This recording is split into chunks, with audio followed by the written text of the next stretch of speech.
7월에 출시를 앞두고 있는 갤럭시 Z 폴드 7의 두께에 대해서 9.5mm가 될 것이다 혹은 8.2mm가 될 것이다 등 너무 큰 간격으로 주장이 되어 오고 있기 때문에 과연 폴드 7의 실제 두께는 어느 정도가 될지 갈피가 잡히지 않는 상황인데요. 폴드 7의 두께 수준에 대해서 또다시 새로운 주장이 등장했습니다. 아이스니버스의 트위터에 따르면 추후 출시될 삼성 플래그십 제품의 방향은 얇고 가벼운 방향으로 나아갈 것이며 배터리와 본체의 두께는 계속해서 얇아질 것입니다. 갤럭시 Z 폴드 7은 출시하는 시점으로 가장 얇은 폴더블 기기가 될 것이며 펼쳤을 때 두께는 3.9mm, 접었을 때 두께는 8.9mm에 4400mAh 배터리가 탑재될 예정입니다. 새로운 배터리 및 충전 기술이 적용될 것으로 예상되며 갤럭시 Z 플립 7의 배터리 용량은 4300mAh가 예상됩니다. 그리고 갤럭시 S26 기본 모델은 여전히 얇은 두께를 유지할 것이다 라고 언급했습니다.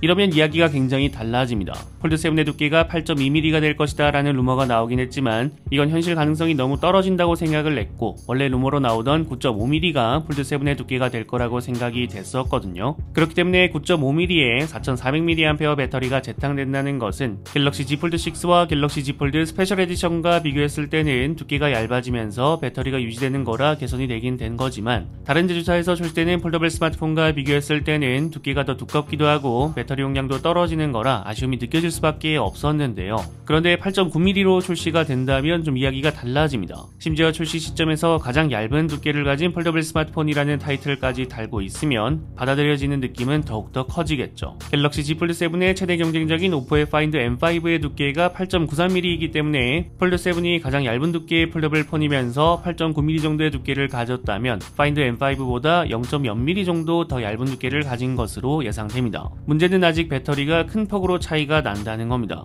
파인드 M5는 실리콘 카본 배터리로 인해 5600mAh, 폴드 7은 4400mAh로 두께는 막 아주 큰 차이가 나지는 않지만 배터리는 아주 큰 폭으로 차이가 난다는 게 문제긴 문제인데요. 최근 몇 년 동안 계속 중국 폰이 스펙 경쟁에서 앞서 나가다 보니까 받아들여지는 게 좀 무뎌져서 그런지 두께 하나만 앞서 나간다고 해도 엄청나게 큰 개선이 이루어진 것 같고 또 아무래도 오포 자체가 국내 정발을 하지 않으니까 갤럭시 폴드 간의 개선이 더 중요해서 12.1mm에서 8.9mm는 엄청나게 크게 느껴집니다. 이번 갤럭시 Z 폴드 7의 두께, 일단 배터리에 아쉬움이 없다고 말하지는 못하지만 그래도 적어도 폴드 6와 비교하면 굉장한 개선을 이뤄냈습니다. 중국제 폴더블 스마트폰들의 내구성도 굉장히 좋아져서 갤럭시 폴드가 무조건 좋다라고 말하지는 못하는 상황이 되었지만 그래도 내구성에 대해서는 갤럭시 폴드가 신뢰성이 더 높기는 하거든요. 가장 걱정되는 건 스펙적인 요소가 아닌 폴더블 폼팩터의 완성도에서 중국에 밀리는 게 아닌가 하는 걱정이 있었는데 삼성도 얇게 만들 수 있다는 걸 보여주는 것 같아서 다행입니다. 여러분들이 생각하시는 갤럭시 Z 폴드 7에 대해서 댓글을 남겨주시면 감사드리겠습니다.